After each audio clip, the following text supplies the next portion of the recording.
Hi everyone, welcome back to the Ramblings of a Trucker. So this video, it's about why I decided to leave the industry in 2015. Like a lot of you, like a lot of the comments, a few things happened, and over time I got to the point where I just couldn't do it any longer. So what started it was I was working for a company, and I found out that they were supposed to pay average earnings when you're on holiday, and they didn't. They just paid a flat rate. So I decided to take the company to a tribunal. That obviously made my position untenable. So I left there. I won the tribunal. I got nearly £7,000 back pay for underpaid holiday. And then I went to work for someone else. So the first job was tramping, and I decided to try doing some day work. Now, initially, on paper, the job was going to be fantastic. Start at 6, finish at 2, store deliveries, piece of cake. Within 6 months, that job had changed, and instead of doing store deliveries, they were going to start doing trunking, and some store deliveries and some collections. And unfortunately, there was a lot of favouritism at that place, and I wasn't one of the favourites.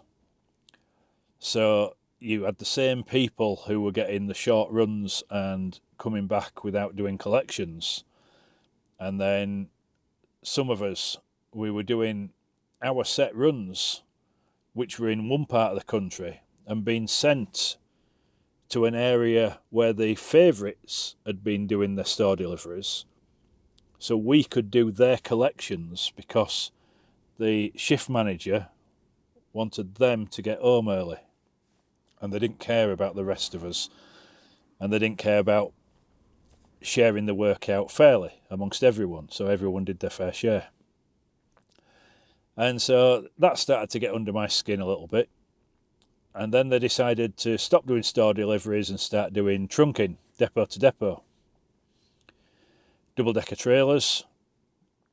And so they needed to cover an entire 24-hour period. So they couldn't get enough volunteers to cover the back shift. So what they decided was you'd do 2 weeks on your preferred start time, and then 1 week on the back shift, which was like starting between 12 and 3 in the afternoon. Which was fine. You know, it wasn't ideal, but if everyone was doing it, great. And then it turned out that the favourites, they were only ever doing their preferred start time.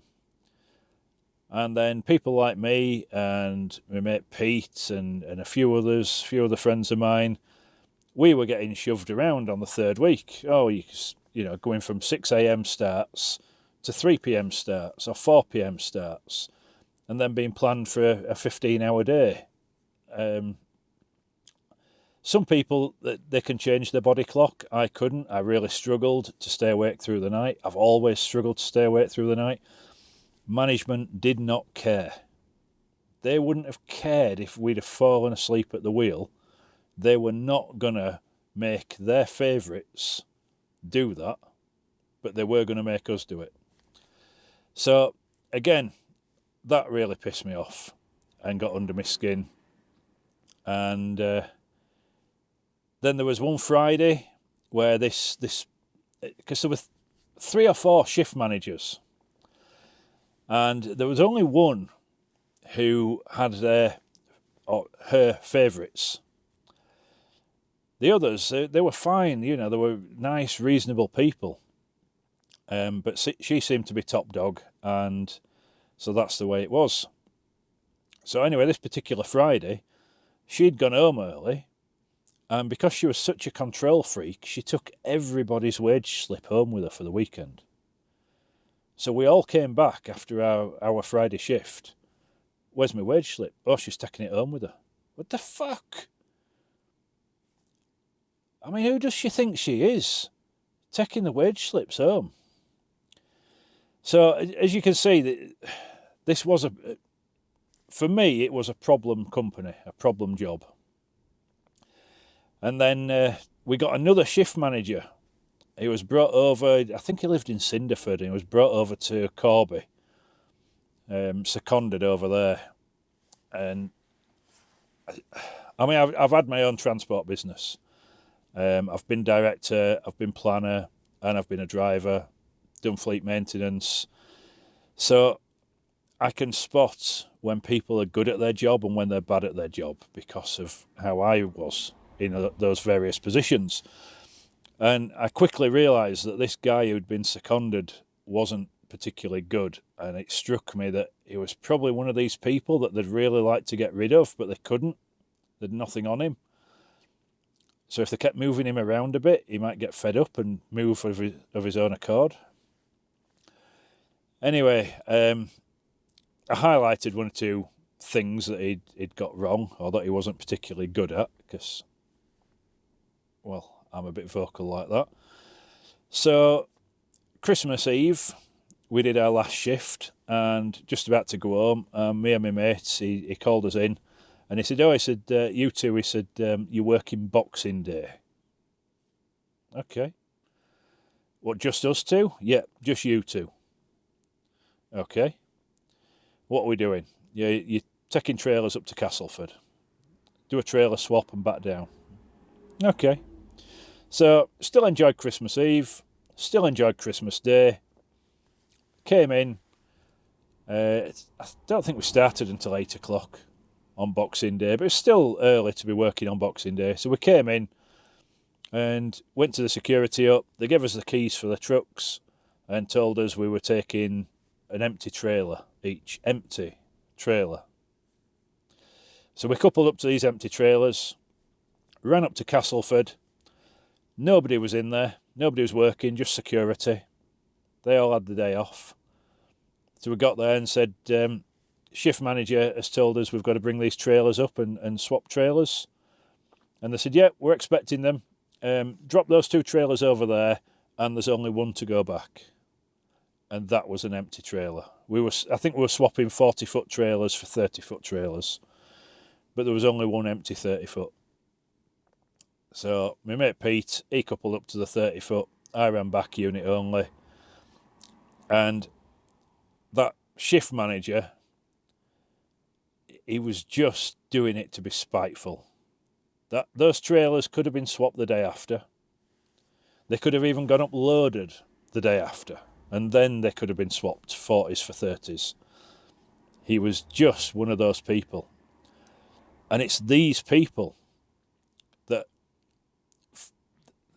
they're just making the job so difficult and even horrible for drivers. And yet, the people above them don't seem to do anything about it. Another example, before I go back to that job, because there's more.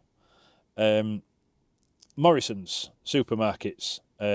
Apparently, the distribution of their goods delivering to stores, it wasn't making enough money or wasn't saving them enough money. There was a lot of financial losses. So Stobart was brought in to take over, and when they took over, basically all they did was change the name on the wage slip, but they kept the same staff that were running it in such an inefficient manner. You know, if someone new comes in because the company needs new blood, new insight, you've got to get rid of the problem staff that were there and start again. You can't just change the name on the door and expect it to suddenly improve. So that job it continued as bad as it was. So going back to, it was a family member who worked for Morrison's at the time. Going back to where I worked, they ended up closing the Corby depot and we got 2P'd across to the Lutterworth DC. Some of you have probably worked out who it is now. And again, there's always a fly in the ointment. And there was a shift manager there, and he was just the most obnoxious person. And the policy there was, you won't do any more than 12 hours. That's it. 12 hours and you're done. And usually it would be 9, 10 hours, sometimes 11 hours, and that'd be it. You'd be on your way home. Everything was planned to the minute, all done by computer. You know, if you leave the depot at 11:03, you'll get to the store at 12:16, and it'll take you 21 minutes to unload 7 cages and put on your empties. It was all done to the minute. And one particular day, I'd been delayed in traffic, and I came back, and this person, shift manager, he said, "Oh, Alan," he says, "here's your second run." I said, "I ain't got time to do it." I said, "I've already done 6 hours, and that's a 6.5 hour run." "No, it's not." I said, "It is. It's a 6.5 hour run." I said, "And if I do that, the other drivers are going to be annoyed at me, and it goes against the company policy of giving you more than 12 hours to do in a day." I said, "Not only that, this is my 6th shift of the week. So if I am stuck out, I'm weekended." No, you got to do it, you got to do it." I said, I can't do it. And he got the paperwork and he threw it at me and said, "Do it." I turned around and walked off. I mean, you know, what is wrong with these people? But not only that, the people that work with them, because he wasn't in that office on his own. He was there as a shift manager. Then there were other people all in that transport office that would have seen and heard that. Why didn't anyone escalate it? Why didn't anyone say, you know, look, we've got a driver recruitment problem, we've got a driver retention problem, we're spending a fortune on agency drivers because of him. And why don't they do something about these people? It's nuts. It's absolutely nuts. So, yeah, all of that, and then the opportunity to live and work in Spain arose, and I just thought, you know what, I got to the point where I was telling people I hated life in the UK. What I hated was that job, working for that company. One more thing that I missed, going back to when they started moving our shifts, so you'd do 2 earlies and then a late, 2 weeks early, 1 week late. When they moved us onto the late, they'd get agency drivers in to cover the earlies. But when I was on earlies, they wouldn't get agency in to cover the lates. They'd ask other people or move people around. It was a horrible firm to work for, it really was. And it's all down to management. You come one step down from management, and everybody was lovely. They were great to work with. You get to management level and above, and that's the problem with a lot of these jobs. Yeah, so that's why I left. So I went over to Spain, and if you want to know what happened over there, you're going to have to buy the book when it's printed. So, leave some comments. Please subscribe if you like the videos, because it's very encouraging. Every time I check the stats and it's like, 3 more people have subscribed today. It's like, yes, people actually like this stuff. It's worth doing. So yeah, thank you for subscribing. Like and comment, and I'll do another video shortly. Ta-ra.